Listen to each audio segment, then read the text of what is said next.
अब बढ़ते हैं क्वेश्चन नंबर 3 की तरफ, जो कि पूछा गया आईबीएम के प्लेसमेंट के दरमियान। क्वेश्चन है what is the sum of all the numbers between 100 and 1000 which are divisible by 14। ये क्वेश्चन पहली बार जब पढ़ते तो डर लगता है, पर डरने की कोई बात नहीं है, क्वेश्चन बड़ा ही सरल है। ये क्वेश्चन आता है अरिथमेटिक प्रोग्रेशन के under.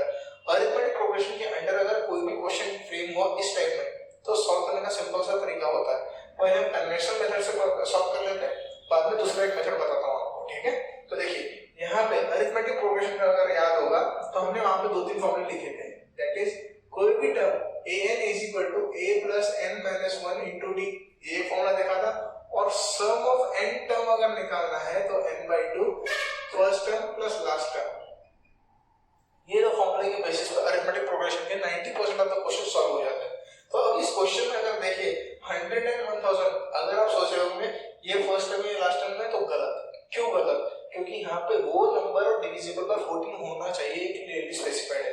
100 is not divisible by 14, तो हमको ऐसा नंबर ढूंढना होगा जो 100 से बड़ा हो और डिविजिबल बाय 14 हो। तो ऐसे में ट्रायल कैसे कर सकते हैं? 100 प्लस 14 तो कितना होता है 114। अगर आपने ऐसा सॉल्व किया मतलब क्लियरली नजर आ रहा है कि 100 भी डिविजिबल बाय 14 है, जो कि नहीं है, तो -1 ट्राई करो, आएगा 113।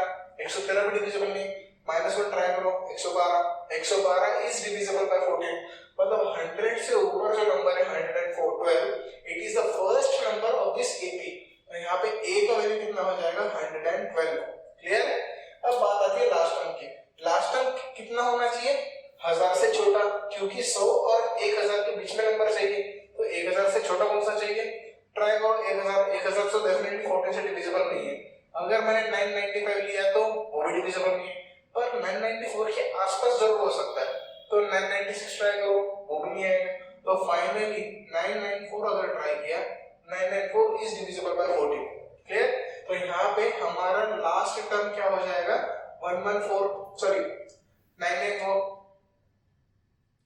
ठीक है। अब यहाँ पे इस फॉर्मूले के हिसाब से मेरे पास an आ चुका है, a आ चुका है, d कितना है? All the number should be divisible 14। अगर मैंने 112 में 14 ऐड किया, जो भी नंबर आएगा definitely it will be divisible by 14। तो मतलब एक सीरीज हमारा तैयार हो रहा है, that is in arithmetic progression form. तो यहाँ पे d का वैल्यू कितना हो गया 14। अब बचा क्या निकालना? n क्यों निकालना है? अगर n पता चल गया तो मैं सम ऑफ द टर्म्स निकाल सकता हूँ, जो कि क्वेश्चन में बोला गया है। ठीक है, मैं इसको ना मिटा देता हूँ, तब तक आप इसका नोट डाउन कर लो। देखो अब यहाँ पे तो देखिए यहाँ पे अब मैं इस फॉर्मूले को यूज करता हूँ। n का वैल्यू कितना है 994, a का वैल्यू कितना है फर्स्ट टर्म में नथिंग बट 112 प्लस n का वैल्यू पता नहीं -1 इनटू d का वैल्यू 14। अब यहाँ पे इसको सिंपलीफाई अगर करूंगा, just a minute, an is equal to, ठीक है, ये आ गया फॉर्मूला। अब यहाँ पे n का वैल्यू निकालना है तो कैसे निकलेगा? 994 112 divided by 14 plus 1 is equal to n। यहाँ पे एक बात समझ लीजिए, अगर आपने इस एक्सप्रेशन को ठीक से याद रखा होगा, अगर क्वेश्चन में ऐसा क्वेश्चन आया कि बहुत सारे नंबर्स दिए हैं, ऐसे टाइप का है और बोला है सब नहीं निकालो नंबर ऑफ टर्म्स कितनी होंगी, तो नंबर ऑफ टर्म्स में डायरेक्टली आप ये शॉर्टकट यूज कर सकते हो। क्या आपको पहले ये पता होना चाहिए कि फर्स्ट टर्म कितना है, लास्ट टर्म कितना है और डिफरेंस कितना है, ये कैसे निकालना आपको समझा दिया।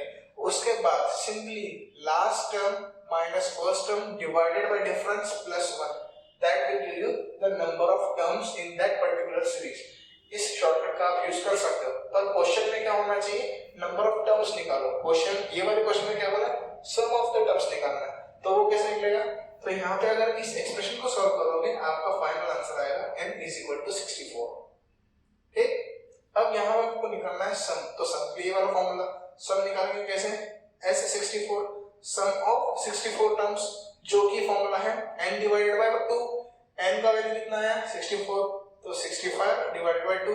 फर्स्ट टर्म कितना है 112 प्लस कितना आ रहा है लास्ट टर्म 994। तो अगर इसको सिंपलीफाई करेंगे तो आंसर कितना आएगा निकालो। आई होप आपने इसको सॉल्व किया होगा। अगर सॉल्व करना नहीं आ रहा होगा तो थोड़ा ठीक से ध्यान दो। सिंपलीफिकेशन में मैंने आपको बताया था एक रूल, दैट इज v बोडोमास, वहां पे वो यूज होगा। पहले आप अगर इसको डिवाइड करोगे चलेगा, फिर इससे मल्टीप्लाई करोगे चलेगा, प्रोवाइडेड इसको पहले सम करना पड़ेगा क्योंकि ब्रैकेट में आता है। एक बार आप वो वाला फॉर्मूला देख लो, आपको अच्छे समझ में आ जाएगा। इसका फाइनल आंसर आता है 3, 5 ये था, इसको